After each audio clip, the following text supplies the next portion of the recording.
All right, so welcome back, everybody. A few things before we start. There's a new homework assignment. Homework number 11 is going to be due on Monday of next week, and it's going to cover some of that material from the last video, which is RC circuits. Monday of next week also is the day of our second test. So just a reminder, the second test is going to cover everything from capacitors, which is what we did right after the first test, all the way through DC circuits, which we just finished up, okay? As usual, you can bring a cheat sheet, so start preparing that if you haven't done so already, and a calculator to the test. All right, those are the materials you can have. We're going through review problems in lab this week, and I'm gonna have the solutions to those problems up by Friday.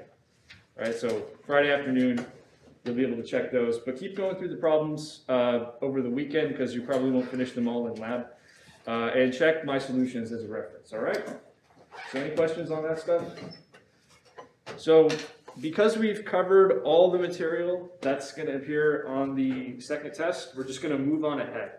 So just so you know, what we're doing today is not going to be covered on the upcoming test, but it is something that we're going to continue talking about after the second test. So we just need to make some headway into this material so we can get through everything. All right? What we're covering is magnetic fields and forces. This material is coming from chapter 11 of our textbook. So we're pretty much going sequentially here still. Now, this is kind of a big shift from everything we've been talking about up until this point, because our focus so far has solely been on electric fields and some of the things that electric fields do. Now we're going to start talking about magnetic fields and magnets, actual bar magnets that you've probably played with at some point in your life is how we're going to introduce this idea. But it's a more general concept than just a bar magnet, okay? So let's get into it. So yeah, let's start off with, what is a magnet? So magnetism is a phenomenon that's been known about for a very long time, thousands of years. And it was noticed that certain types of rocks can either attract each other or repel each other. And we just call these things magnets. What are some of the basic features of a magnet? All magnets have two poles. All right, we call these the north and the south pole. And those poles are where the magnetic force is the strongest. All right, so the magnetic effect is strongest close to those poles of the magnet. Now, why do we call these the north and the south poles? Well, basically, if you take a magnet and you allow it to freely rotate, it's naturally going to align itself in a certain way. It's going to orient itself so that one of the poles faces north and the other pole faces south. All right, so one way you could imagine doing this is taking a bar magnet, like the one you see here, and maybe tying it to a string. It's going to orient itself in a certain way so that, again, one pole faces north, the other faces south. This is actually because this magnet is inside of Earth's magnetic field. That's what's causing it to do that. And this is the way a compass works, right? See, a compass needle is nothing more than a tiny little magnet that's free to rotate. And just like any other magnet, it tends to align itself with Earth's magnetic field, such that one of the poles is facing north, the other is facing south. So that's where the naming north and south pole comes from, okay? So what do we know about the poles of the magnet? Well, in some ways it's like charge. It's not exactly analogous to charge, but it's like charge in the sense that opposites attract each other and like poles repel each other. Right? So if I take two bar magnets like this, and I have the south pole closest to the north pole of this magnet, I'm going to see some magnetic attraction between them. They're going to come together. Whereas if I put the north pole of one magnet close to the north pole of another, I'm going to see them repel. And it would be the same thing if I did this with the south poles of magnets. Okay? So it's like charge in the sense that opposites attract. Okay? Any questions so far? Pretty straightforward. All right. Next, let's talk about magnetic fields. So we've covered electric fields, and we use capital E to denote an electric field. Magnetic fields are denoted by a capital B. All right, so you might expect it to be a capital M, but it's a historical accident that we're using capital B, so let's just go with that from now on, okay? So what is the magnetic field? How can we think about it? Well, let's go back to the bar magnet as our sort of case study, all right? The bar magnet is going to create a magnetic field in the space all around it. Kind of similar to how a charge creates an electric field in the space all around it. Similar sort of effect. Let's start with the direction of the magnetic field. What does it mean for the magnetic field itself to be pointing in some direction? Well, that's pretty simple. The magnetic field direction is just, if you put a compass at that point in space, what direction would the north needle of the compass be pointing in? Okay? That's how the direction is determined. So let's take a look at this as our case study, right? We have a bar magnet, and if I take a compass and place it just to the right of the bar magnet like this, I'm going to see that the north needle is pointing down like this. If I put that compass near the bar magnet but over here, I'm going to see that the north needle is pointing this way, okay? If I just do that for a bunch of points in space, then I can get a sense of what these lines look like, okay? That's how I can map out all of these lines. And the takeaway point is, if you have a bar magnet with a north and a south pole, this is what the lines are doing. They come up, out from the north pole, and they loop back around going into the south pole. They form these loops, which again come out through the north pole and then back in through the south pole. So we're good on how to understand the direction. That just really means, if I were to put a compass in the vicinity of that magnet, which way would the needle be pointing? That's the direction. As for the strength or the magnitude of the magnetic field, that is going to be indicated by how close together these lines are. Think back to electric fields. It works the same way, right? The more densely packed the E field lines are, the stronger the field is. Same thing goes for magnetic fields. The more densely packed the lines are, the stronger the field is. Okay? So, any questions on that? Now, I actually brought a real magnet and a compass just to illustrate that this is actually how it works. So, real quick, let's take a look. Here's my bar magnet. Here's my compass. And notice that the compass aligns in a different direction depending on where I put it. Okay, and if I kind of drag it all the way around the bar magnet, I can get a sense of the direction of the magnetic field at each point. If I were to actually sketch it out on the paper, again, I would see it forms nice little loops. All right, and you're going to do that in one of the labs in about 2 weeks. Okay, so moving on from there. What is the origin of a magnetic field? Like where do these magnetic fields come from in the first place? Right? I know that a bar magnet obviously creates a magnetic field. We've just seen that. But the Earth itself has a magnetic field. And as it turns out, if you run some current through a wire, that also creates a magnetic field. So it looks like a lot of different things can create a magnetic field when we think about it. But actually, it's a little simpler than that. All magnetic fields at a fundamental level are created by electric currents. All right, so it's moving charges that create magnetic fields. Every single magnetic field you ever encounter, if you look at it closely enough, there's some kind of moving charge that's creating it. Okay? So let me illustrate this in an experiment. I'm not actually going to do the experiment. I'm just going to show you a little video. But essentially what we're going to do is run some current through this wire and place that wire right next to a compass. Yes? Yeah, so, since it's it requires all magnetic field is caused by a moving charge, does that mean that eventually the bar magnet would lose its magnetism? Because how is the moving charge from that?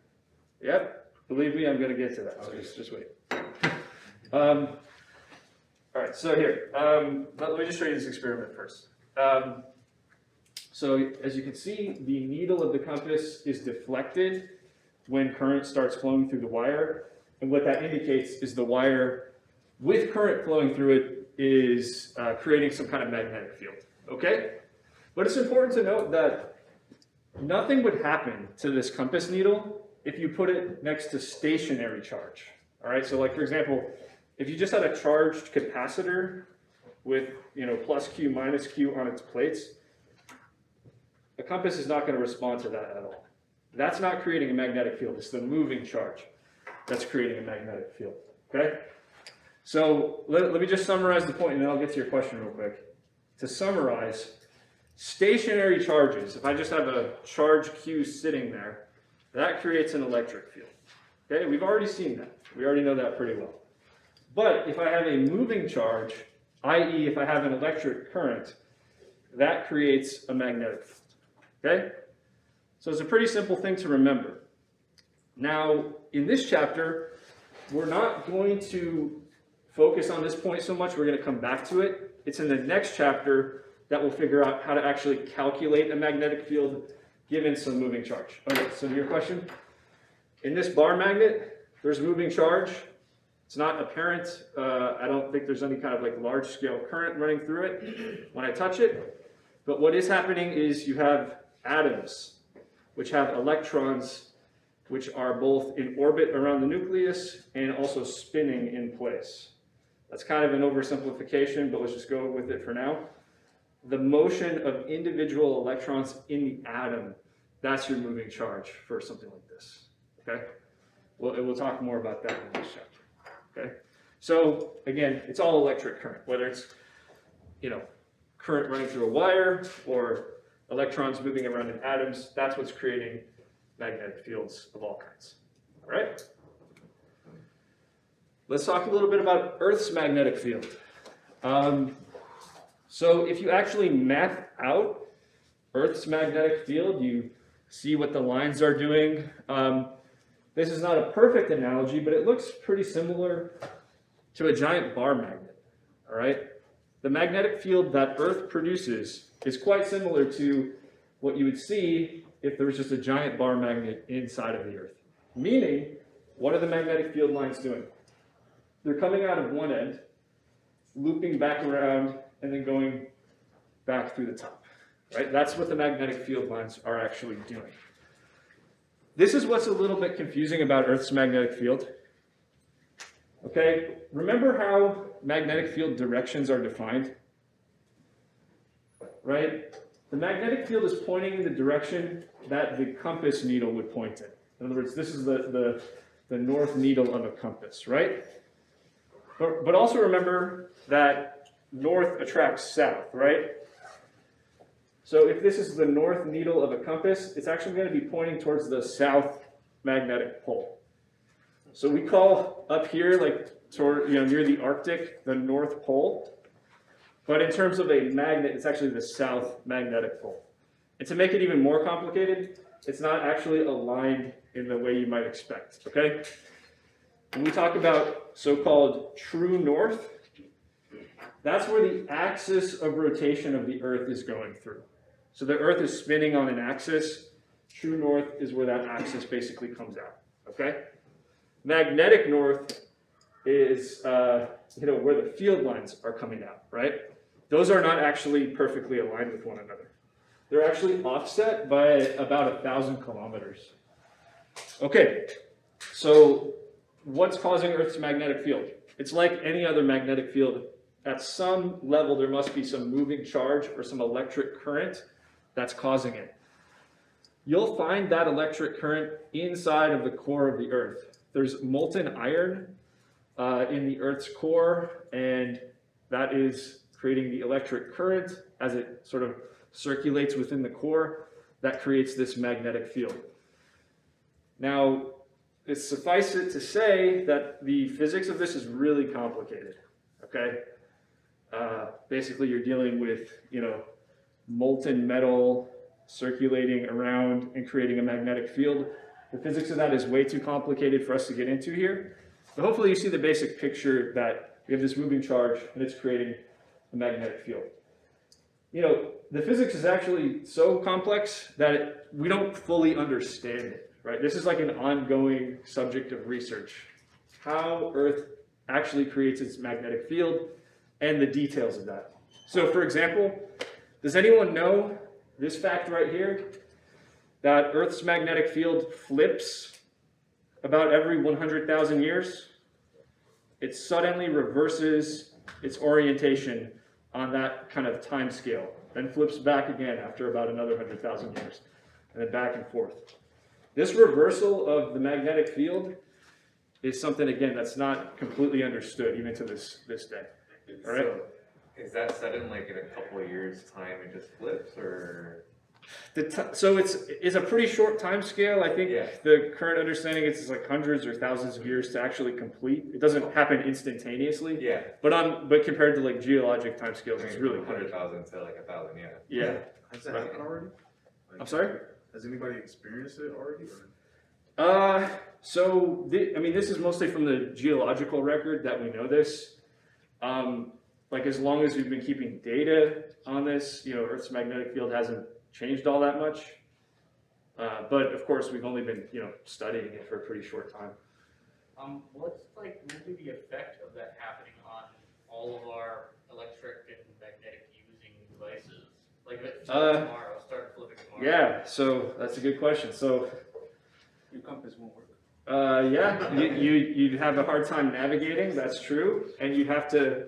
And then once the reversal takes effect, you'd have to like remember, okay, I need to flip what I think the compass is telling me. There's like satellites in low orbit, stuff like that. Yep. So one thing the Earth's magnetic field does for us, and I don't want to get too far off topic, so that we'll just like 5 more minutes on this stops. But one thing Earth's magnetic field does for us is it protects us from so-called cosmic rays. Okay? These are high energy particles that are constantly coming in from space and bombarding the Earth. Earth's magnetic field tends to like redirect those particles. It's more complicated than that because the atmosphere itself protects us from these cosmic rays. But yeah, there may be some like health impacts to that because we'd be getting hit with more of these cosmic rays, which I think are potentially like cancer causing. But anyway, don't worry, it's probably not going to happen in your lifetime. Probably. Is that why the magnetic axis is offset from the rotation axis? Is it reverses direction? So those aren't necessarily related. The fact that these are offset, apparently the magnetic axis can like just drift around a little bit independent of that reversal mechanism. Yeah, I know the South Pole where we have the magnetic pole is really far off, like just 30 years ago. Yeah, so there is some drifting that happens, right? So what's going on in the core is incredibly dynamic, and we don't fully understand it, and it's hard to observe too, right? So anyway, that's Earth's magnetic field. So that was the introduction. Hopefully gets you thinking about magnetism and magnetic fields. Now we're going to just drill down to something a little bit more concrete, which is, okay, I have a magnetic field. Now I put something in that magnetic field. What happens to it? How does the magnetic field affect other things? Okay? So in particular right now, we're going to look at the magnetic force on a wire. Okay? That means I put a wire that has some current flowing along it. I put that in a magnetic field. What kind of force does it feel as a result of that? Okay? That's what we want to understand. And it turns out there's some math that's going to go into this that we need to review. Cross products, okay? Y'all remember the cross product? Hopefully. All right, let's go over it real quick just to review. We learned about this in Physics 45 when we talked about torque, by the way, if you recall. So here, let's say we have 2 vectors, A and B, and I want to take the cross product of A and B. And I'm going to let vector C be the result of that cross product, okay? So vector C is what I get when I do A cross B. I'm going to start by drawing just 2 random vectors, A and B. There's absolutely nothing special about these. It's completely general, what I'm about to tell you. But let's say this is A and this is B. And there's some kind of angle between them. Let's just take note of that. Also, if you draw any 2 vectors like this, connected by their tails, they sit in a certain plane, right? There's some kind of plane that the 2 vectors lie in, so that's shown here in white, okay?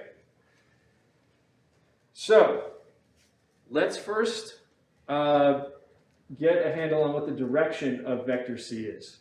When you take the cross product of two vectors, remember the result of that is a vector.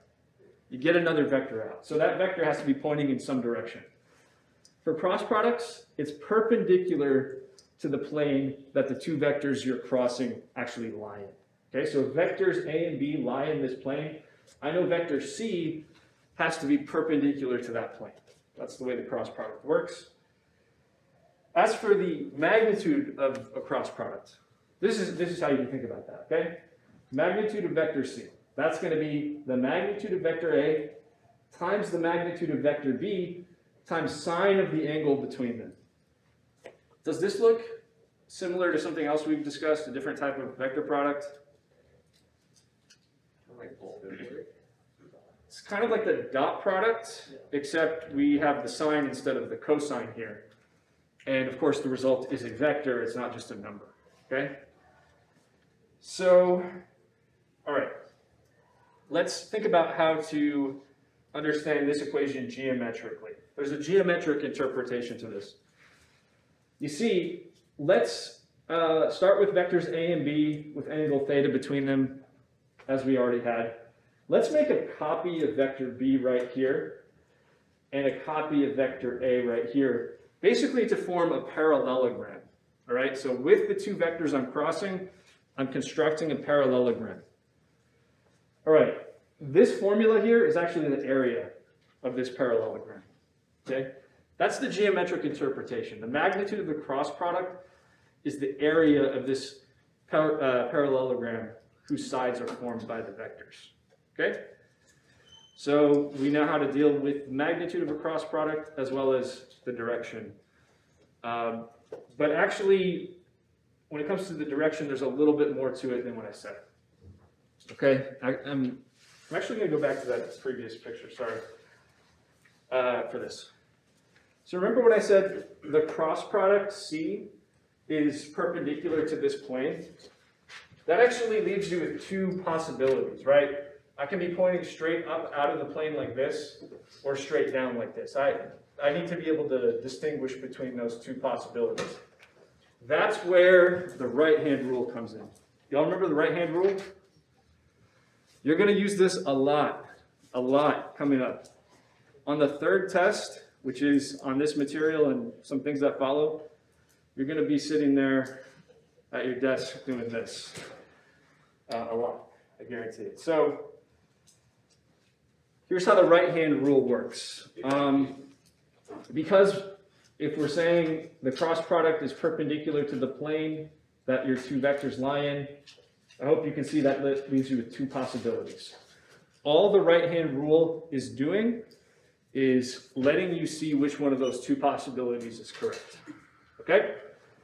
So here's how it goes. Take these steps. First, point your fingers of your right hand in the direction of the first vector. Then, step 2, curl those same fingers in the direction of the second vector. And then step 3, your thumb is now pointing in the direction of the cross product. By the way, if you use your left hand, you're going to get everything exactly wrong. Okay? So that's why we use the right hand. It does matter. Let's take a look at these two vectors as our case study. I have vector A kind of pointing up and to the right like this, and then B straight to the right. So apparently the order that I take the cross product matters, right? Let's try doing A cross B, and then doing B cross A, and then you'll see that you get two different results for that. All right, let's do A cross B. Step 1, point the fingers of your right hand in the direction of the first vector. So vector A, you're kind of going like this, right? And then you cross those same fingers, you curl those same fingers like this in the direction of B. Your thumb is pointing into the page, right? If you go the other way, if you do B crossed with A, then you start with B, and then you have to curl in the direction of A like this, and now your thumb is out of the page. All right? So if we do A cross B, it's into the page. B cross A, that would be out of the page. Does that make sense? All right, so remember how the right-hand rule works. Again, you're going to do this quite a bit. All right, So that brings us to the topic of this section, which is the magnetic force on a wire. Here's the picture you should have in mind. Consider a straight piece of wire that is carrying some kind of current, okay? This piece of wire has length L, and the current running through it is I. Now we're going to imagine that you put this piece of wire in a magnetic field. So it's immersed in a magnetic field. What you'll notice, generally speaking, is that this magnetic field, or B field, is exerting a force on the wire. So let's show the B field just as an illustration, going to the right like this, and then our current going like this. Okay, so one thing you'll immediately see if you do some experiments with this sort of setup is that if you orient the current parallel to the B field, you get zero force, okay? So for example, if my B field is going to the right like this, and I orient my wire so that the current is going to the right, they're exactly parallel, there will be no force, okay? Also, if I run the current perpendicular to the B field, like this, so let's say B field is going to the right, and I run my current like this, going perpendicular to the B field, that's when I'll get the greatest amount of force. All right, so however this force works, it's zero when your current is exactly lined up with the B field, and the force is biggest when it's perpendicular to the B field. And we can use an angle theta to just, specify that, right? So theta is the angle between my current and the B field. If theta is 0, we get no force. If theta is 90 degrees, we get the most force. Okay? So what else can we see from these sorts of experiments? Well, again, if you do this kind of experiment, you will find that the direction of the force is perpendicular to both B and the current. So if we're looking at this as our example, that means the force would either be out of the page like this or into the page like this. It's perpendicular to both of them. Okay? And what other factors does it depend on? Well, it depends on how much current there is, right? The more current we run through the wire, the stronger the force it's going to experience. The longer the wire is, the length, if we increase that, we get a stronger force. B, the magnitude of our magnetic field, that is also going to influence the force. So if it's in a stronger magnetic field, it feels a stronger force. And then finally, sine of theta, which is, again, the angle between the current and the B field. That should make sense, because remember, if theta is equal to 0, what is sine of theta equal? 0, right? If theta is equal to 90 degrees, what is sine of 90 degrees equal? 1. So that kind of fits with what we said over here, right? If we have 0 angle, we have 0 force. If we have 90-degree angle, we have the biggest force. So to summarize, the magnitude of this force is proportional to I times L times B times sine theta. Remember, that's current, length, strength of the B field, and then sine of the angle. All of those factors play into the force, okay? So you might be noticing that all of these different features I just told you about fit really nicely with our definition of the cross product. Because we have a sine theta dependence for one, and we also have the force being perpendicular to both the current and the B field. So we can write this in the following way. The force on a current carrying wire in a magnetic field is given by this equation right here. F equals IL crossed with B. Okay? So I, of course, is the current. That's pretty straightforward. B is the magnetic field, so that's a vector, as we know. But I'm showing you L as a vector here. That might seem strange, because L is the length of the wire, right? Of course, L is the length of the wire. If we think of this as a vector, what direction is it in? It's in the direction of the current, okay? That's just the way this equation is written. L is in the direction of the current, right? So my current's flowing this way, my L vector is going this way, okay? Right, so if it's IL cross B, like any other cross product, we know how to think about the magnitude and the direction, right? The magnitude of this force is, well, ILB sine theta. That's the way the cross product works. We have the I out front, we have the magnitude of L, the magnitude of B, and the sine of the angle between them. That's just the way we evaluate the magnitude of a cross product. If I wanted to know the direction, I would use the right-hand rule, okay?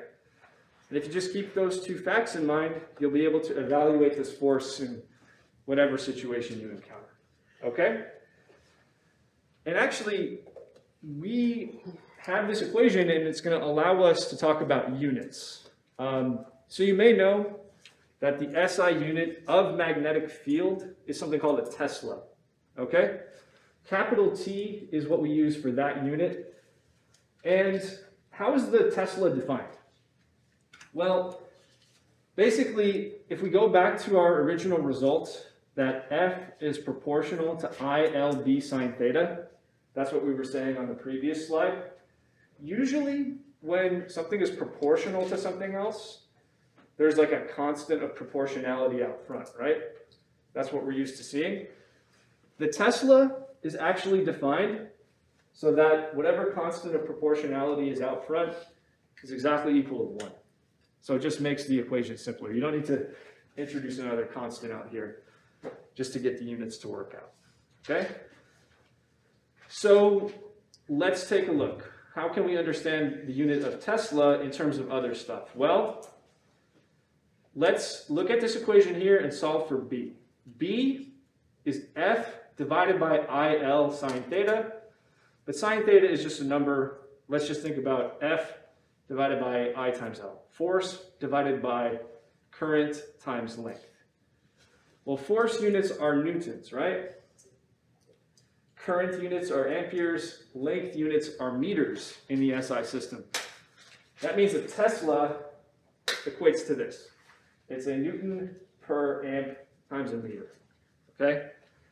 That unit analysis you can see just by looking at the equation, okay?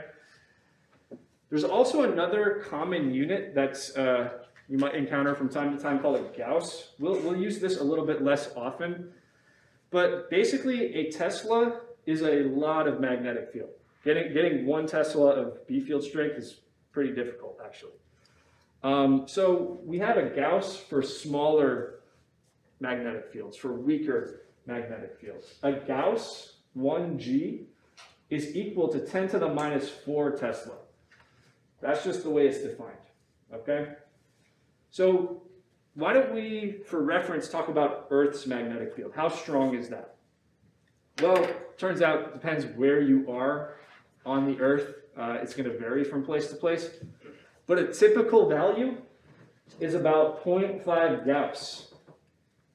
Okay, that's a typical magnetic field strength that you'll find on the Earth. In Tesla, that's 5 times 10 to the minus 5. So Earth's magnetic field strength is way, way less than 1 Tesla. We can achieve, magnetic field strengths that are a Tesla or more in the laboratory, but Earth is not providing anything like that, okay? So any questions on this so far? What we're going to start doing next is doing some examples where we work with this equation, okay? So remember the force is IL cross B. Let's do this one. What you have here is a rectangular loop of wire that lies in the plane of the page, and it carries a current in it that's going clockwise. Okay, so let's call the current I. Okay? We also have a uniform magnetic field that's pointing to the right. For each of these numbered segments, 1, 2, 3, and 4, determine whether the force is 0. Okay? I want you to figure out what the force on that segment of wire because of this magnetic field is. If it's not 0, tell me what the direction is by using the right-hand rule. Okay? So for each one of these, you're either going to say, okay, the force is 0, so there's no direction to figure out, or if it's not 0, you're going to figure out what the direction is. That make sense? So try it out, see what you get, and I would suggest just going from 1, 2, 3 to 4. Right? See what you end up with. So take a minute to work that out and then we'll go through it.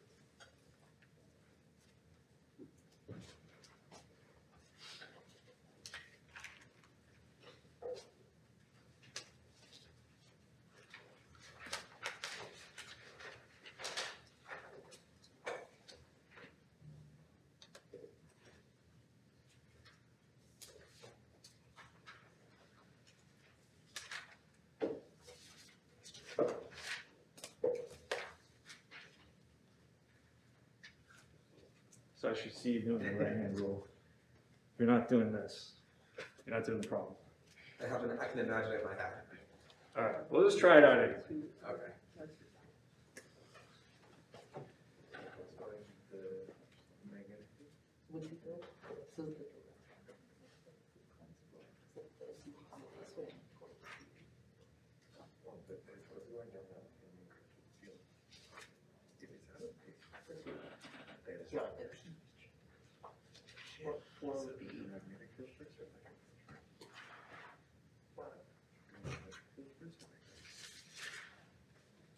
It might be helpful for each one to figure out what the angle is between your current and your B field.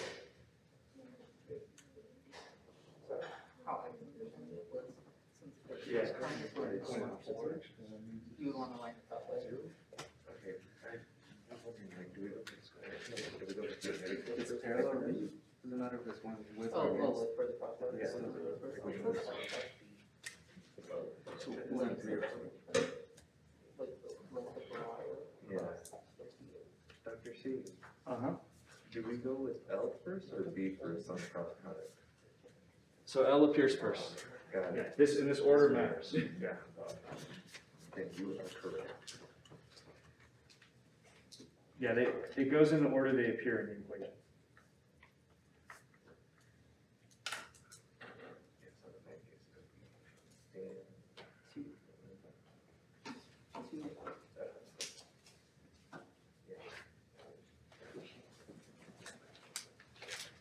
Got a bunch of students.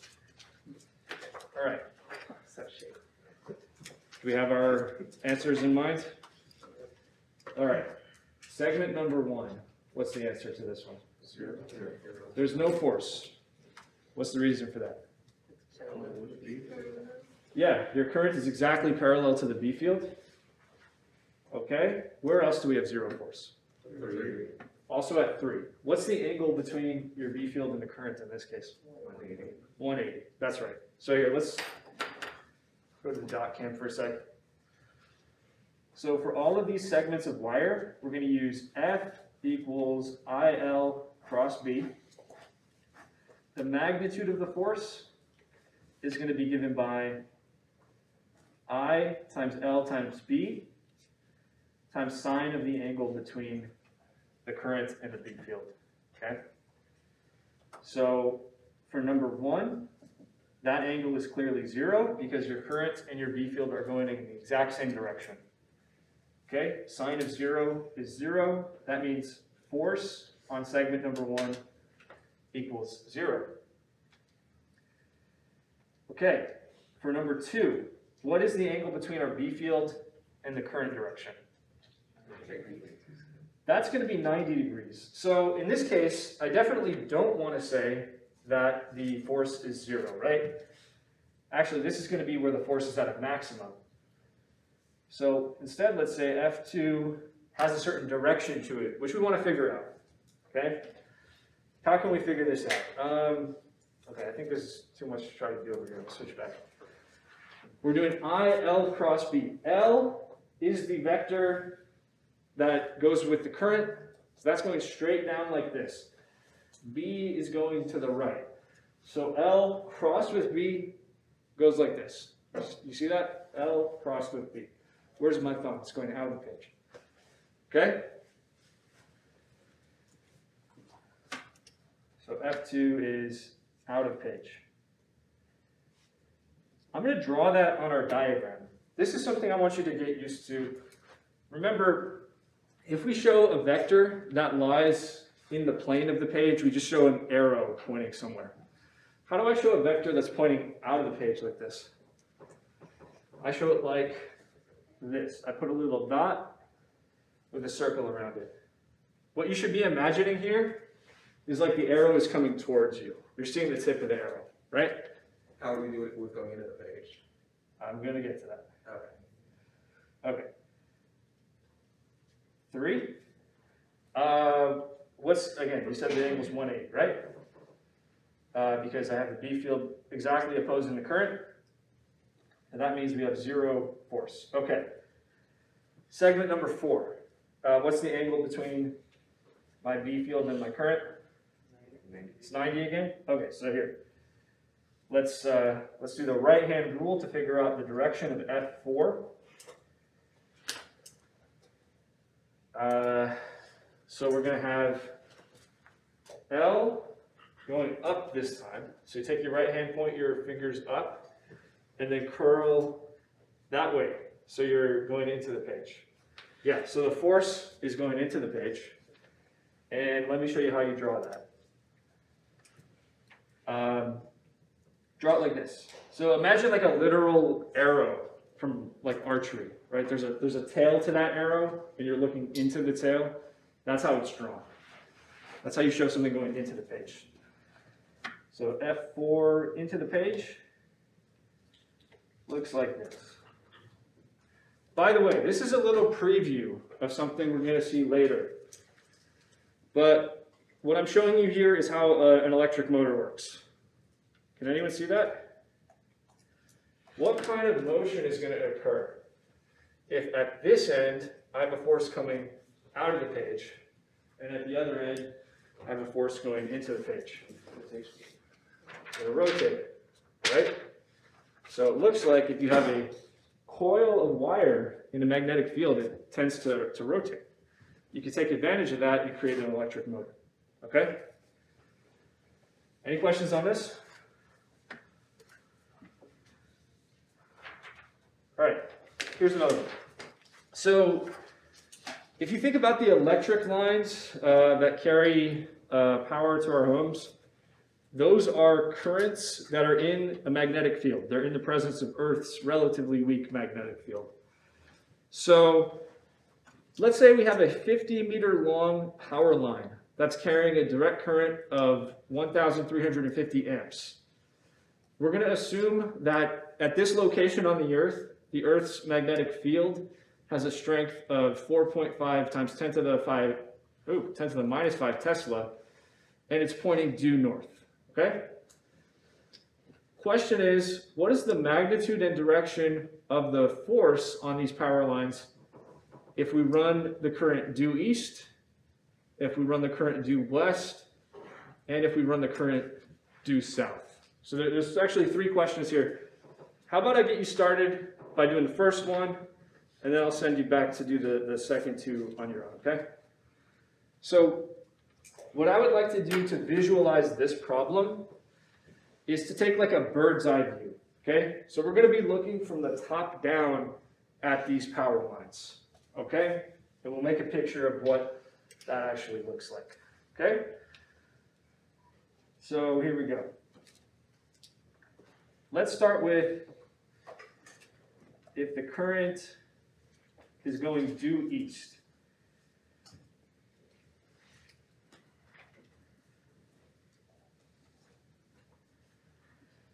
So we'll have our magnetic field going due north.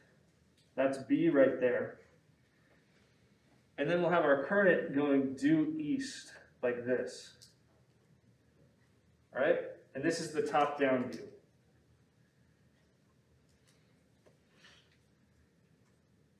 Okay?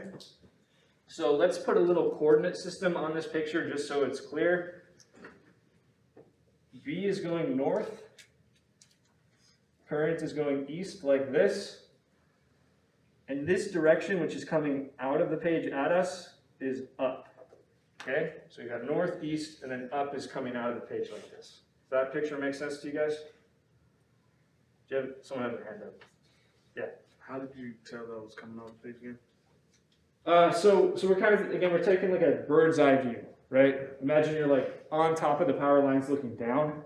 If the current, it's like looking down at a map, right? Okay. It's that sort of perspective where this is north, this is east, and then coming up this way would be like literally the up direction, okay? Yeah.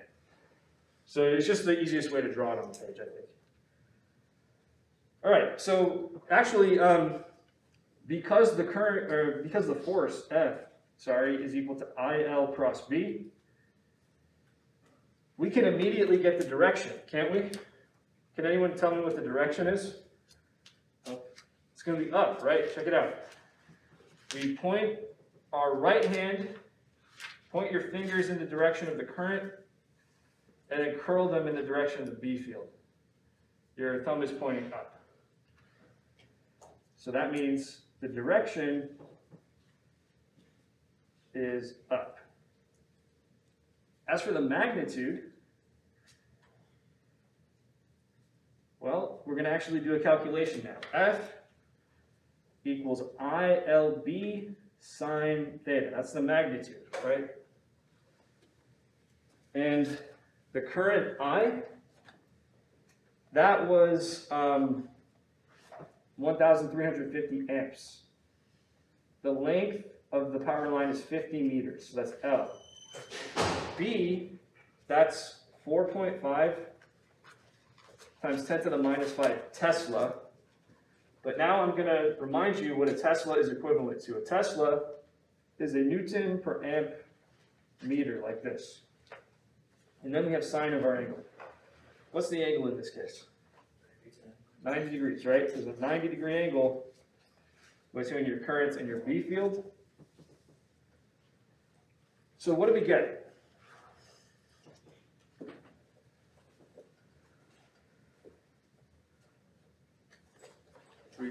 .038. Yeah, so like 3.04 newtons of force going up. Okay? So this is literally something that happens with power lines. Like because they're running current and they're in the presence of Earth's magnetic field, there's going to be a force acting on it. But it's a pretty insignificant amount of force, okay? This is nothing, so you don't have to worry about that like ripping the line down or something. It's very, very small. If it was in a bigger magnetic field, then you might want to worry about it, okay? So any questions on that? So here's what you do. Oh, go ahead. Do you want the answer portrayed as like a positive K hat or a negative K hat or? Yeah, so just for now, we can say it's 3.04 newtons pulling up, right? So that's how you'd want to think about this, all right? So now I want you to try the other directions. What if the current is flowing due west, and what if the current is flowing due south? What would the force look like in that case?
Going the other way?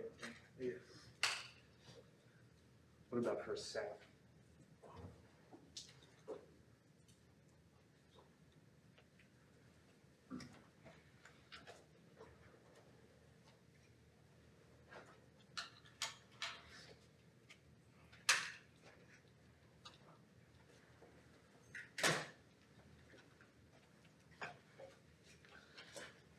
All right, so hopefully you have your answers by this point. Let's go through it. let's do west. If the current is going due west.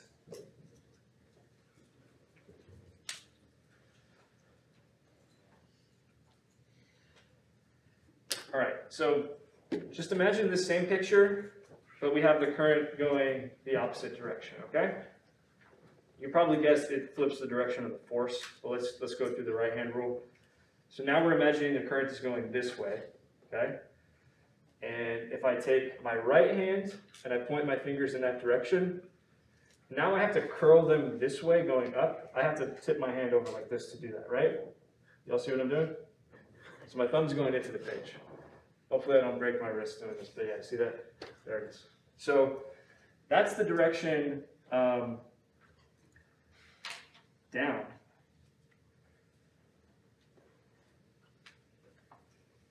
What about the magnitude?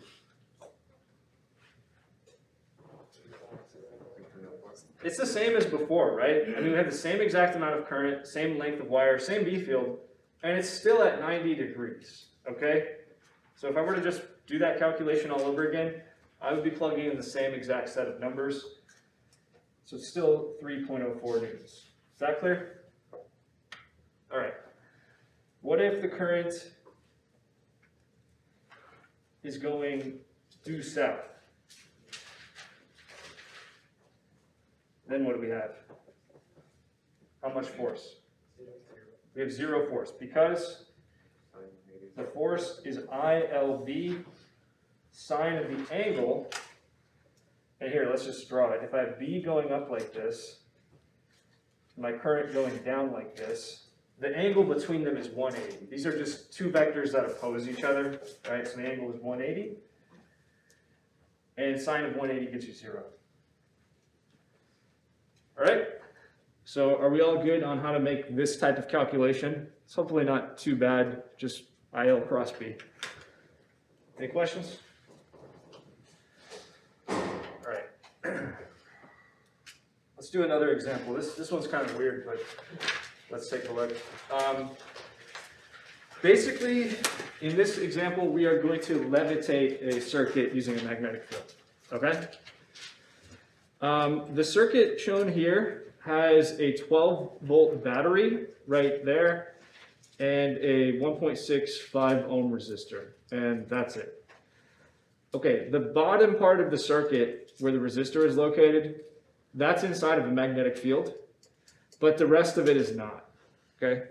So we're imagining the magnetic field is just sort of confined to this box, but there's no magnetic field outside of it, okay? A little bit of an artificial situation, but just go with it. Okay, the strength of this magnetic field is 1.45 Tesla, and as you can see here, the magnetic field itself is pointing out of the page. So when you see a diagram like this, remember this symbol indicates a vector pointing out of the page. So you're imagining a bunch of magnetic field lines coming at you like this, okay?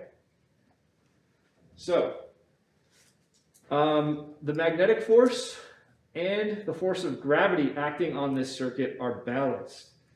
So gravity is pulling it down. As it turns out, the magnetic force is pushing it up. If we go through the analysis, we'll see that. And let's suppose that it's doing so that it's in perfect balance and it's just suspended in the air. What's the mass of the circuit? That's the question, okay? So let's work it out. We have a balance of forces. That means we can figure out the mass of this circuit. Okay. So this is going to take a little bit of, combining some things from previous lessons. Let's start with the circuit. All right, I'm just going to draw it. It's a nice little box with a battery on top and a resistor on the bottom like this. And let's start off by just getting a sense of, all right, which way is the current going? Clockwise or counterclockwise? Yeah, because here, remember, this is the positive terminal of the battery. This is the negative. Conventional current is going to flow off the positive terminal and then loop back around. So the current is clockwise like this. I'm just going to draw it so it's clear on each segment which way the current's going, okay? Got that? Okay, now I'm going to draw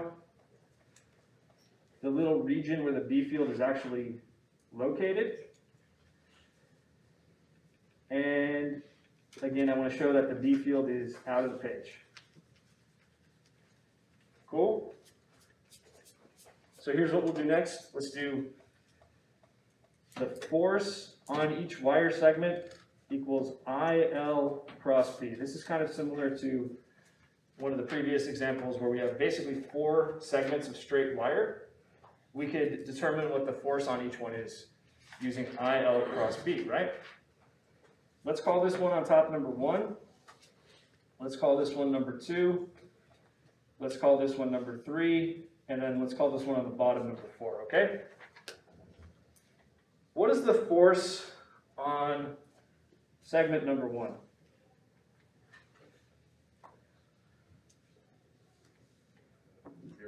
It's 0. The reason for that is it's just not even in the B field. So we're imagining there's only a B field in this region and there's nothing up here. So the force on segment number 1 is 0 because it's not in B field. Pretty simple, right? All right.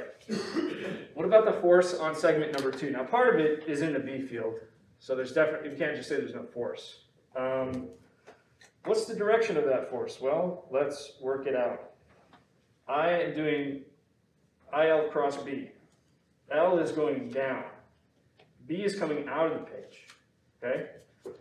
So you're going to point your fingers down like this to start, that's L, and then curl up like this out of the page in the direction of B. So that's L cross B right there. Looks like my force is going to the left, right? F2 is to the left. All right, let's do F3. It's kind of similar to F2, right? But in this case, the current is going up, and I have to point the fingers of my right hand up like this, and then curl them out of the page like this in the direction of B. Looks like my thumb is going to the right, okay? So F2 and F3 go in opposite directions, but other than that, it's the same amount of force. They cancel. That makes sense? F2 and F3 cancel. All right, so it looks like what we're going to be left with is just whatever F4 is, right? Let's do F4. So we're going to do the same thing.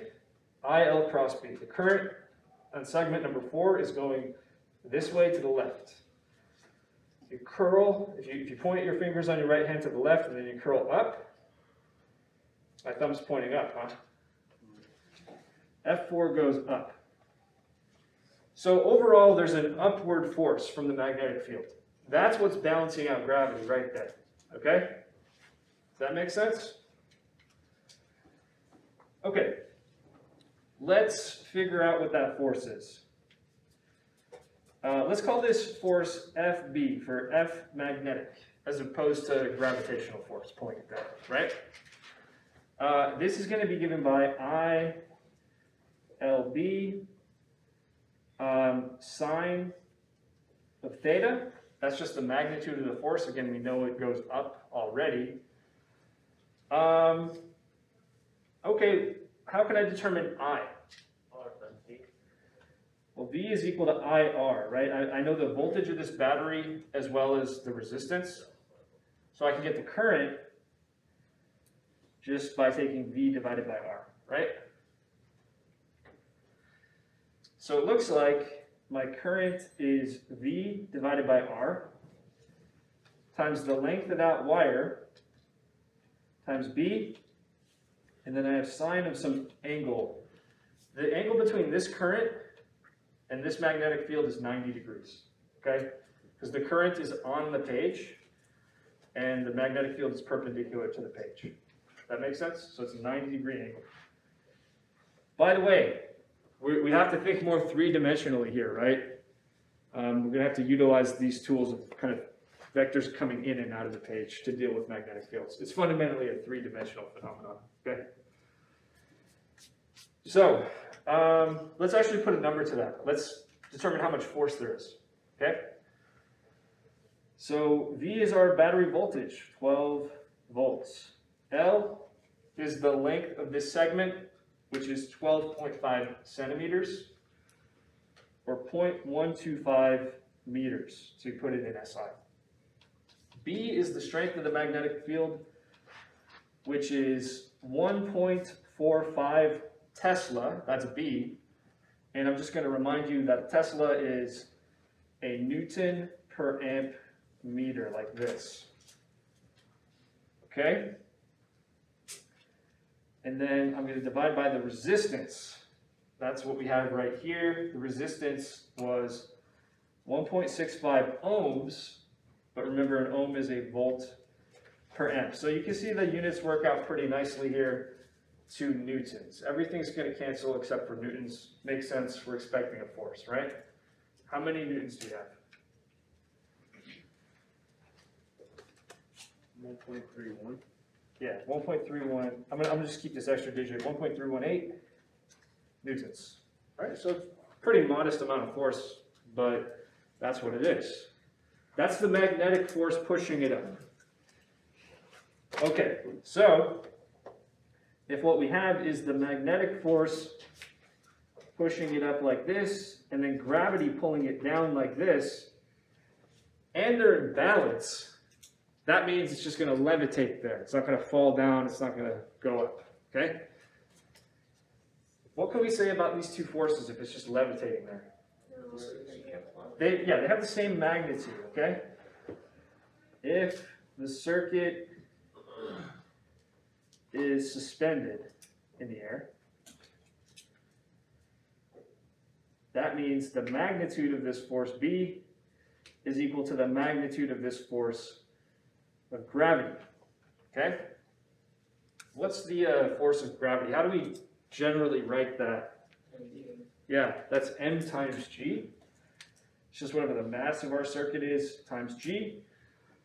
And, okay, we can find the mass of our circuit. That's what we were trying to do in the first place, right? So this is just like the most convoluted and roundabout way to weigh something in the world, right? But you could do it. So it's the magnetic force B, which we found, divided by G, which gives us the mass. That force is 1.318 newtons. Remember, a newton is a kilogram meter per second squared. Divided by G. Remember, that's 9.8 meters per second squared. We're left with kilograms after doing the unit cancellation. What do we get?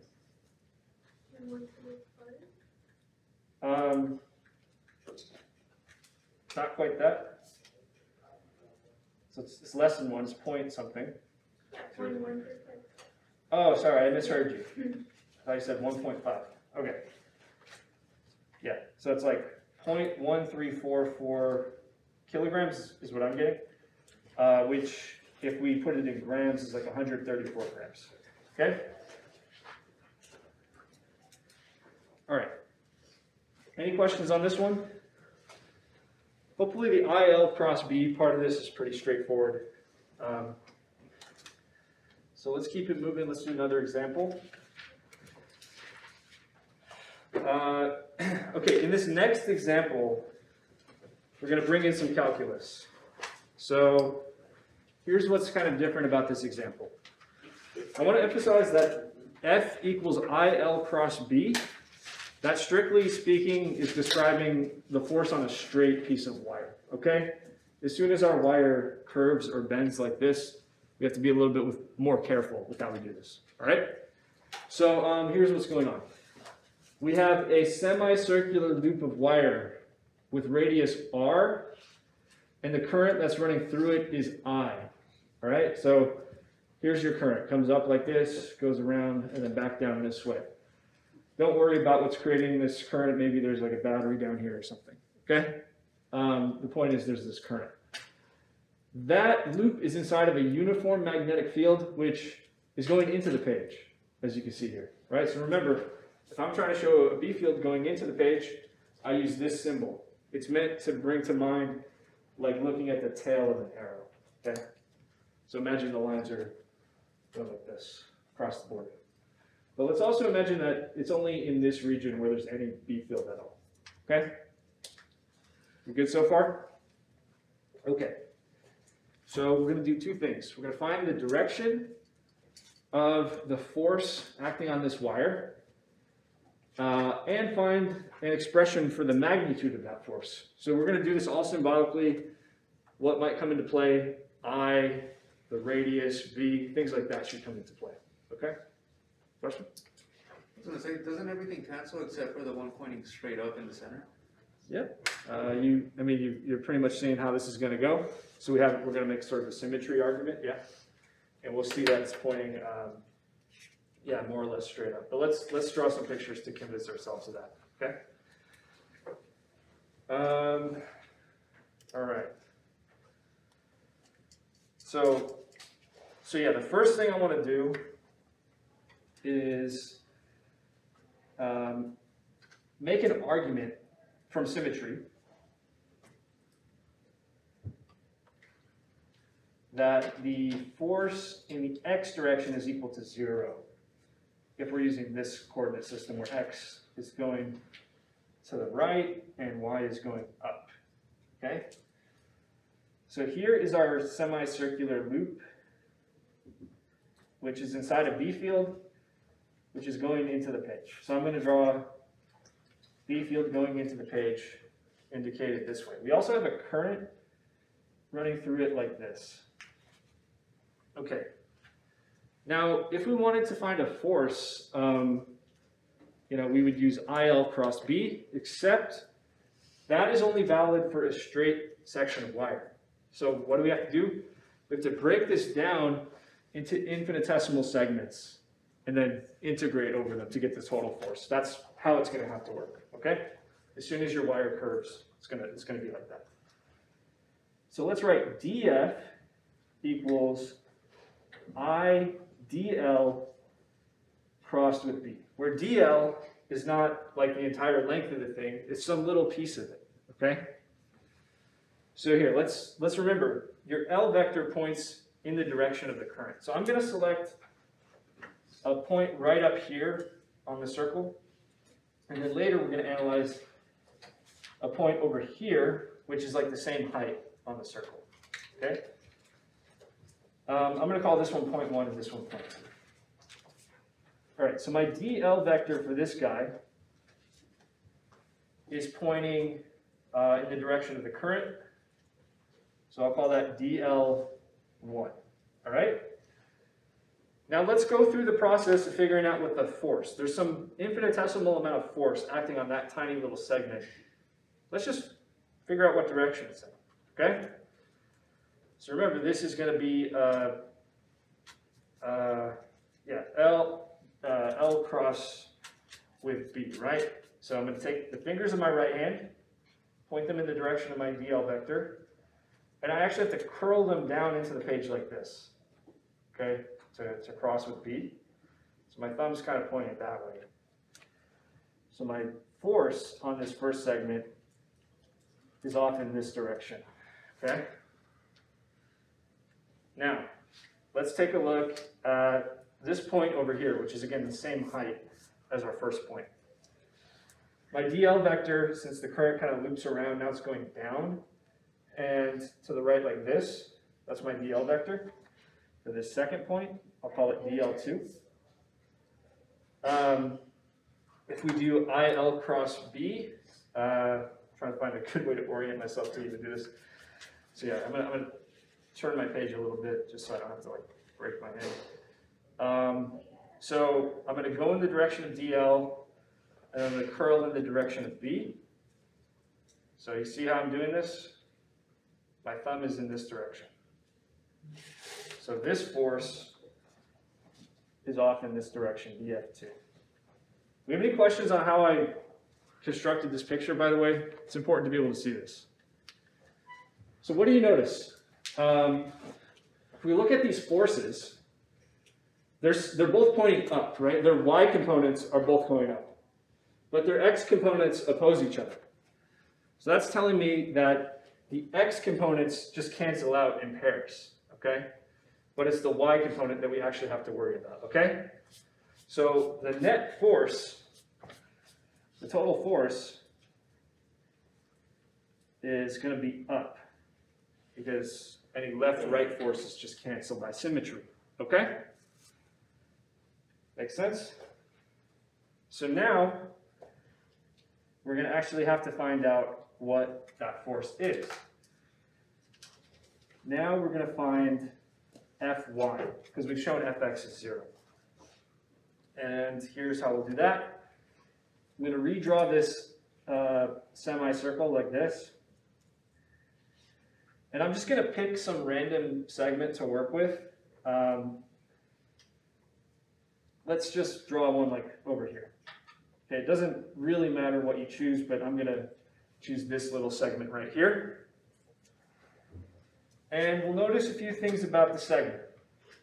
The length of that segment is going to be dl. Okay, so when we refer to dl, we're just talking about this infinitesimal bit of length that you see here. We also, from our first picture, we already have an idea of which way the force is going. It's kind of going up and to the right like this. That's my df vector. And actually, with the df vector, I can break that down into x and y components, can't I? Like I said, this is dfx. This is dfy. We only care about dfy because we already know the x components cancel, okay? Looks like there's an angle right here. Let's give it a name. Let's call it phi. So, yeah, if I wanted dfy, just the y component, that would be the magnitude of df times what? Sine of phi. You guys see that? The sine goes with the opposite side. So if I want just the y component, it's magnitude df times sine of phi. All right, let's do a little bit more setting things up.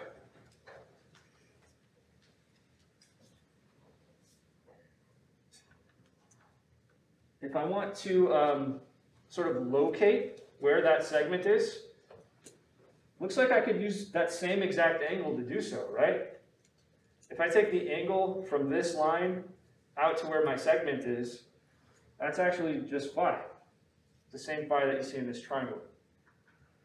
And this is the radius of the circle, the distance between the center and that segment. So one thing we should also specify, just to kind of set the stage, I know there's a lot to do, is that not only does this segment have length dl, but it also has some kind of span to it, right? It spans a certain angle. What do you think we're going to call that? D theta. D phi, right?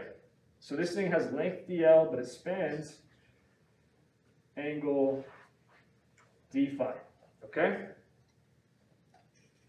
So we good so far?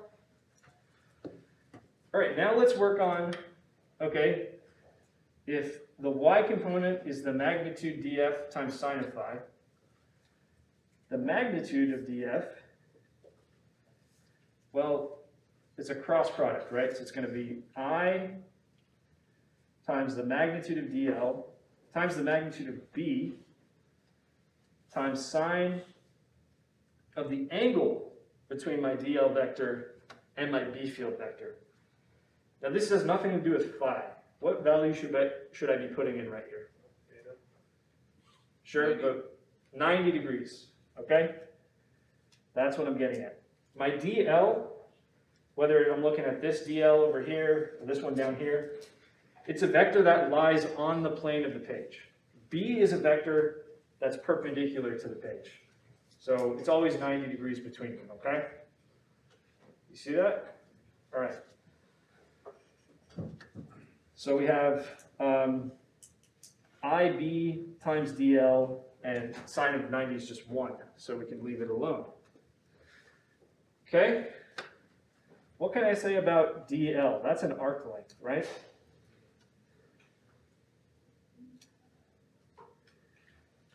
How would I express an arc length in terms of an angle. Yeah, if I take the radius times the angular span d phi, then I get the arc length, right? So we're saying the physical length in meters, or whatever you want to use, of this segment is equal to the radius times the angular span, d phi, okay? Which means magnitude df can be written as I times b times r times d phi. So I'm plugging that in for dl, okay? Which means just the y component, which we've already made an argument, it's only the y component I should be focusing on here. It's that times sine of phi. So it's I times b times r times sine of phi d phi. Okay? So it looks like that's the y component of some infinitesimal amount of force acting on that one segment. If I integrate over all the segments, that should give me the total. That's what I want. Okay? So if I just want Fy, that's the integral over all my dFy's, which is put this thing inside of an integral. I, B, R, sine phi, d phi. This is all kind of seeming familiar, right? We did a lot of things like this with electric fields. What can I pull out of this integral? IBR. IBR, right? It's the same current flowing through the whole thing. B, we're assuming, is the same everywhere. R is the radius. Of course, that's constant. All comes out. And then we're just left with sine phi d phi. Now, what limits should I put on this thing? Yeah, well, so I agree with 0 as being our lower limit. Pi. Yeah. So we start at 0 here, and we go all the way to pi over there. We go half a circle, starting at 0. Okay? All right, what do I get when I integrate sine? Negative cosine. I get I, B, R, negative cosine phi, evaluated from 0 to pi. That's what we have. Plug in those values. We have so I'm going to put this negative sign out front, minus IBR. Then I have cosine pi minus cosine 0. What is cosine of pi? This is -1, yeah. What's cosine of 0? So I have -1 minus 1, -2, right? -2, the negative cancels with this guy. Here, I'll just write it down. It's minus IBR times -2. So it's 2 IBR. All right, there it is. All right, and the reason we had to go the integral route again is because the formula that we know how to describe a magnetic force strictly applies to straight segments of wires, and this one curves, so we have to break it into little segments to evaluate the total force. Okay. Questions on this one? All right. So guess what? If a magnetic field exerts a force on a wire that carries a current, it's also going to exert a force on just individual moving charges, right? Because a current is nothing more than a big collection of moving charges, like electrons or something else, right? So let's get into how that works, using what we know as a starting point, okay? All right, so what I want you to imagine here is we have a wire, and inside of that wire there's a current flowing through it, okay? Now, we know that the force on this wire segment is given by IL cross B. We're assuming it's a straight wire, by the way. What we want to get, starting from this point, is what is the force on one of these individual moving charges, okay? Each charge individually is feeling a force. What is that? So let's get into it. Okay. Each one of these particles that's carrying the current. Normally, if we're thinking about a conducting wire, we're thinking electrons. Let's not even be that specific. Let's say each particle has charge Q, and it's moving with velocity V. All right, so we're just going to focus on one of those particles with charge Q moving at velocity V. And let's think about now this shaded surface here. It's a cross-section of the wire. Okay? If we wait some time, we're going to see that some amount of charge has gone through that cross-section. Okay? So let's say that the time interval that we're going to wait is delta t. Delta t can really be whatever you want, but in that time interval, we'll see that there's some number of particles that have gone through the cross-section, because the charge is moving, right? So let's say n is the number of particles that have passed by in that region. If that's the case, then here's what our current is given by. All right, the current in this wire is delta Q. That's the amount of charge total that's moved through the cross-section divided by delta T, how long it took to do that, right? Charge flowing per unit time, that's just the definition of current. Okay? But if delta Q is the total amount of charge flowing, we can break that down a little bit further. We can say that's N times little q, right? Because if we take the number of charges we have times the amount of charge each one has, multiplying those together gives me the total, right? So for example, right, if I had, 1,000 particles, that's N, each one has a coulomb of charge, then I have 1,000 coulombs of charge total, right? That's all that's saying. We good so far? Now let's think about, so we've come up with a way to substitute I in terms of what the individual charges are doing, okay? That's what we've accomplished so far. Now, let's find a way to bring L into the picture. What's L? Well, L is some kind of length, okay? We want to know what the total force on these N charges is. We would have to figure out what length those charges basically reside within, right? Well, that can be given by this.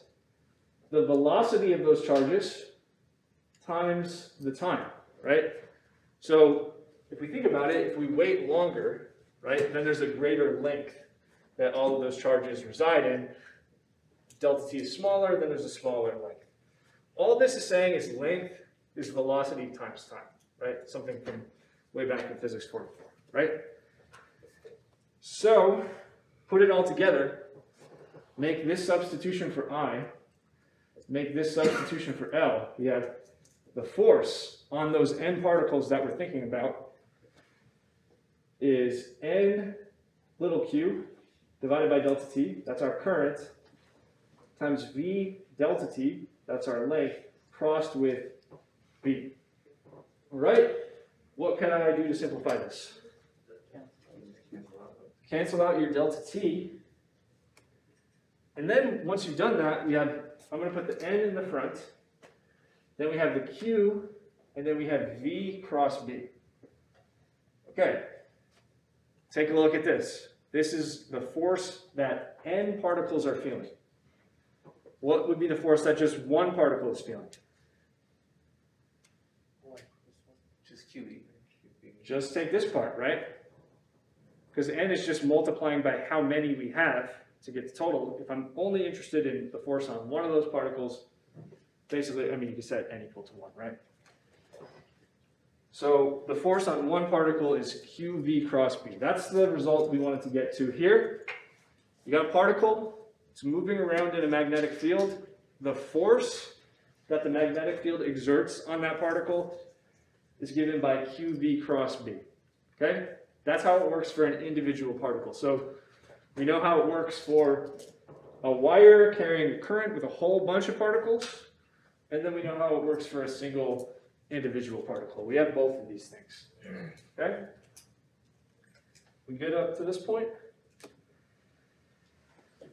Okay, so let's think about, basically for the rest of the time, we're going to think about the the way to visualize the direction of the force, okay?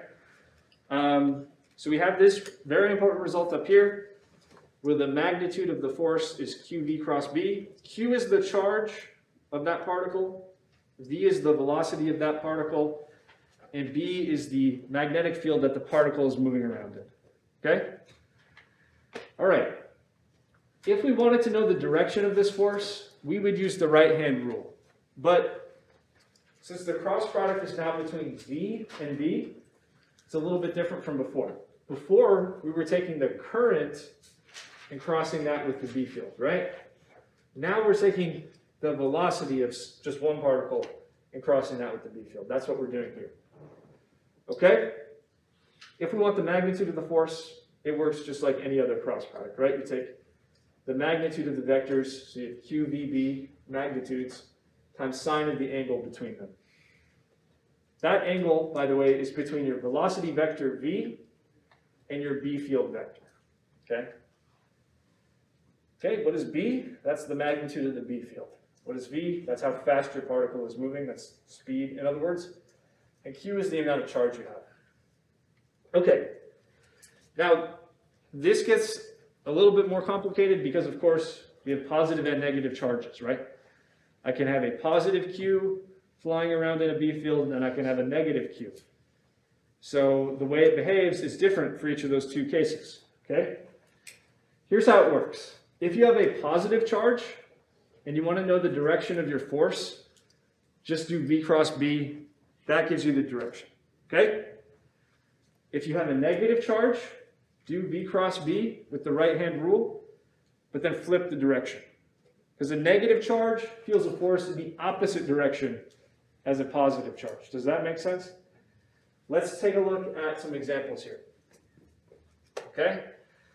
We have a B field shown with these green arrows going into the page. And in this case, I have a positive charge which is going to the right. Okay, it's moving to the right in this B field. So if I were to do V cross B for this particle, I would have, okay, point your right hand in the direction of V like this, and then curl the fingers of your right hand into the page in the direction of B. Your thumb is going up. So this particle is feeling an upward force. Does that make sense? Let's imagine almost the same situation, same B field, same velocity, but now the particle has a negative charge.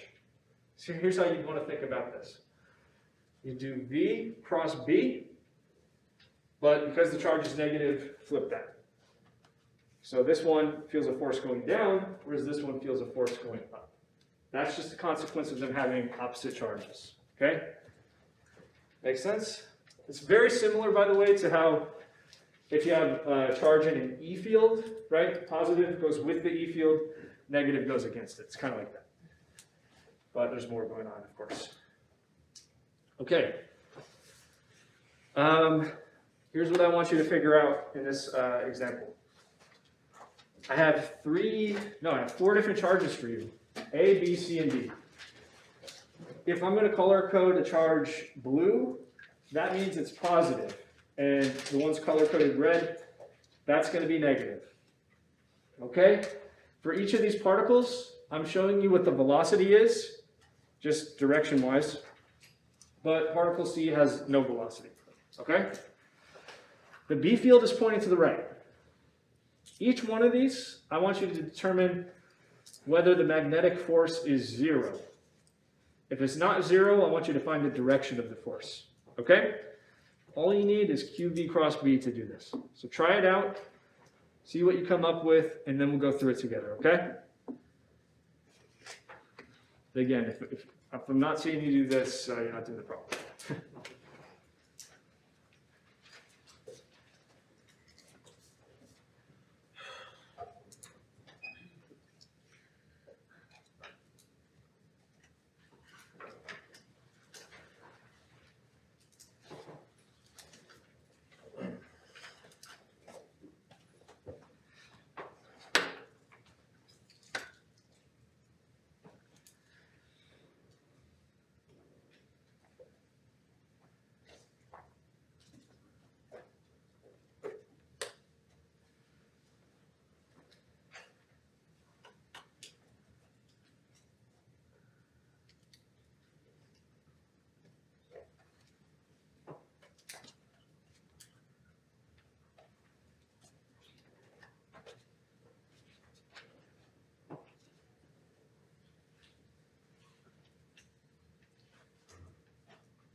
so far?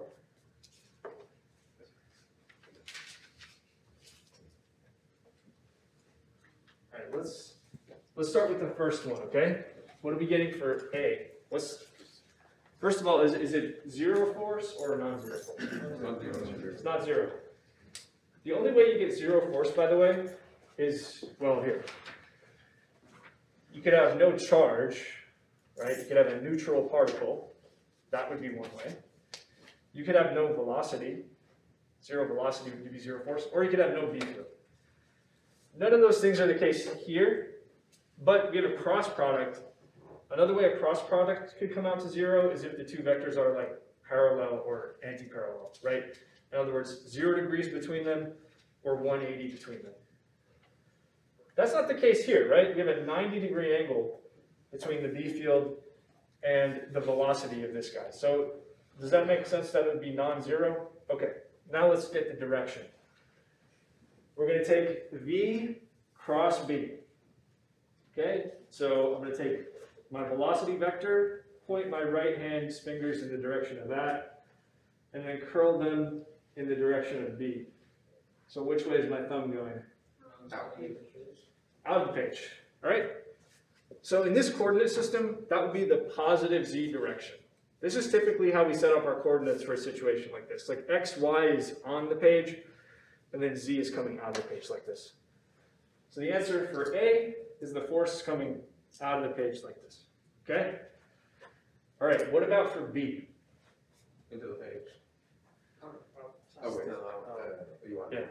I'm sorry. B is a negative charge, right? That's the trick to this one. So we'll take V cross B to start. Point your fingers in the direction of B, curl them in the direction of B. The only way to make this work is for your thumb to point into the page, right? However, what we just did is the force if it were a positive charge, right? It's not, it's a negative charge. You gotta flip that out of the page, okay? So A and B, we agree, are both out of the page. Okay, what about C? Zero. C is pretty straightforward because we have zero velocity. It's not moving, in other words, we don't have any magnetic force. It's important to remember that the magnetic force only exerts, let me back up. A magnetic field only exerts a force on moving charge, okay? Stationary charge with V equals 0, not the case, okay? All right, now let's do D. What's the force on this one? Zero. Yeah, for this one, we're going to get 0 because my velocity vector is pointing in the same exact direction as my B field vector. If you work out the cross product, in that case, you just get 0. Any questions on any of that? So it's important to be able to know these directions, okay? All right, slightly more challenging version of this. Okay. Things have changed. Now the B field is coming out at you like this, okay?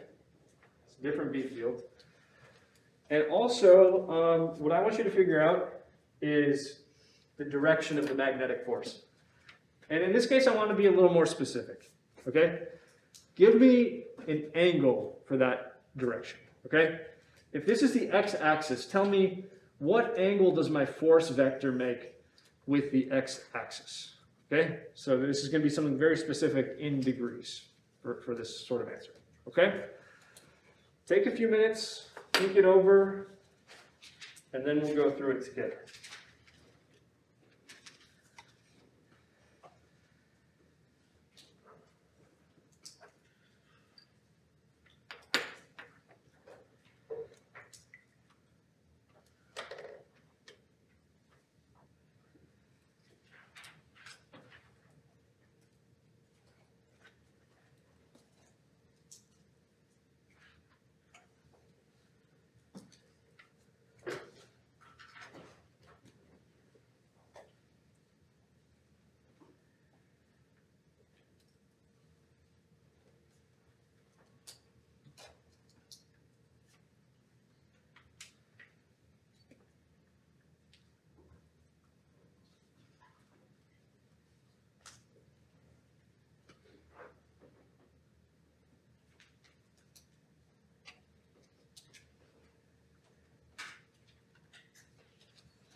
Anyone have the answer for A? Yeah, I would agree. It should be 180. Do you want to go through that one? Let's go through it. Okay. So I copied down the picture just so we can do this a little more quickly. Charge A is positive and it's moving straight down in the negative y direction, correct? The B field is out of the page in the positive z direction, okay? So for all of these, we're trying to figure out the direction of the force, which is QV cross B. One thing I want you to keep in mind here is force, because it's given by this cross product, it's got to be perpendicular to both of these vectors. It has to be perpendicular to V and also perpendicular to B, okay? Keep that in mind. Let's do the right-hand rule on charge A to figure out the direction of the force. So we're going to start by putting our fingers in the direction of V, and B is coming out of the page, so I'm going to have to curl them out of the page like this. Notice my thumb is going that way, okay? Makes sense that this is our force. And this is a right angle, because remember these have to be perpendicular. So if I were to give you the angle that this force vector makes off the x-axis, which is over here, it would be 180, correct? Any questions on that one? What would it be for this guy? 90? 90 degrees, yeah? So here, this is a negative charge going this way. Let's do V cross B. V, point your fingers to the right, and then curl them out of the page. Now that is a force going down, right? However, this is a negative charge, so I have to flip that. It's actually a force going up. So the angle that force makes off the x-axis, like you said, is 90 degrees. Cool? Let's do this one. What are we getting for this one? 293. 293, I agree with that one. Okay, let's work it out. So it's a positive charge, start there. And if we do V, which is this way, cross B, which is out of the page, the thumb is pointing into the fourth quadrant like this, okay? But we can be much more specific than that, because remember, this velocity and this force have to be perpendicular to each other, right? So tell me what that angle right there is. 67. Yeah, because you see how, if this is 23, this has to be 67 so that the angle between V and F is 90 degrees, okay? Would it be appropriate to answer that as negative 67? Yeah, you could say it's negative 67, or you could say, let's take this angle right here. Let's call this theta C, the one we want. Theta C is, what am I doing? Theta C is equal to basically 360 minus 67, correct? And that's where 293 comes from. Okay? Got that? Let's do this one to end it off. All right, so we have this negative charge with this velocity. Let's do V cross B like this. It looks like my thumb is pointing to the first quadrant like this, but this is a negative charge, so you have to flip that around. The force is going this way. This is a right angle between velocity and force, right? I want the angle off the x-axis, so this whole thing here is theta C. That's going to be 90 degrees to get to here, plus an additional 55 degrees to get to here, plus 90 more degrees to get to here, right? What does that come out to? 235 degrees, okay? So some of the last two were a little bit tough, but hopefully you see the logic behind them, right? Any questions on those? Can you do the little hand thing for B, please? This one? For B, For B. yeah. Okay, so Just a hand thing. Sure. So remember the B field's coming out of the page, so just keep that in mind. charge B is going to the right, okay? So take your right hand, point your fingers to the right. That's the direction of its velocity. But I'm trying to curl these fingers out of the page in the direction of B. And I don't want to break my fingers, so I don't want to do this, right? I have to turn my hand around and do it this way. So that means my thumb's pointing down. However, it's a negative charge. Gotta flip that around, now my thumb's pointing up. Okay? That's how that one works. Let me just give you a quick rundown of what's coming next, okay? We'll go over this again next week, but I think it's worth saying twice, all right? Who remembers uniform circular motion? Raise your hand. Okay, it's time to remember this. Uniform circular motion. That is referring to an object moving in a circle at a constant speed, all right? And when we have an object moving in a circle at a constant speed, I hope you remember that it has an acceleration, which we call the centripetal acceleration, okay? It's called centripetal because it points inwards towards the center of the circle. Centripetal literally means like center seat, okay? The magnitude of that acceleration is v squared divided by r. Y'all remember that? V squared over r? All right, so according to Newton's second law, F equals ma, if the acceleration is pointing in towards the center of the circle, so is the net force, okay? Because it's just a mass that differentiates the two, right? So we're used to applying Newton's second law in the x direction, the y direction. What we have to remember is we can also apply it in the case of circular motion to the radial direction, okay? This is how it works in the radial direction. Positive radial direction is going in towards the center of the circle. Negative radial direction is going out. So what we're doing is F equals ma in the radial direction, okay? What do? You add up the forces in the radial direction. You set that equal to m times the acceleration in the radial direction, which is v squared divided by r. Guess what? This is the exact scenario that's going on when you have a particle, a moving charge, in a magnetic field. Guys, class is not over yet, okay? It's really distracting. All right. Your velocity is perpendicular to your force when we're dealing with a particle moving in a B field, right? That's going to cause circular motion. The general type of motion that we're going to see when you have a charge moving in a magnetic field is circular like this. Because the force acting on it is equal to QV cross B. Let's say I have magnetic field lines, in this case, going into the page, okay? Let's say I have a velocity going up like this. What's the direction of my force going to be? Let's just go through it.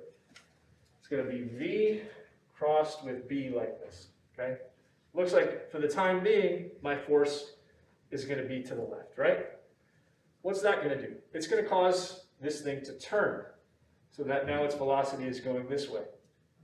Do V cross B. Now its force is going like this. That's going to cause it to turn some more. It's going to cause it to move in a circle, okay? So that's the magnetic field, velocity, and now the force, shown as 3 different colors. That's the motion that occurs, okay? So moving charges in magnetic fields are confined to little loops like this, okay? We'll learn more about this next time. All right, that's it.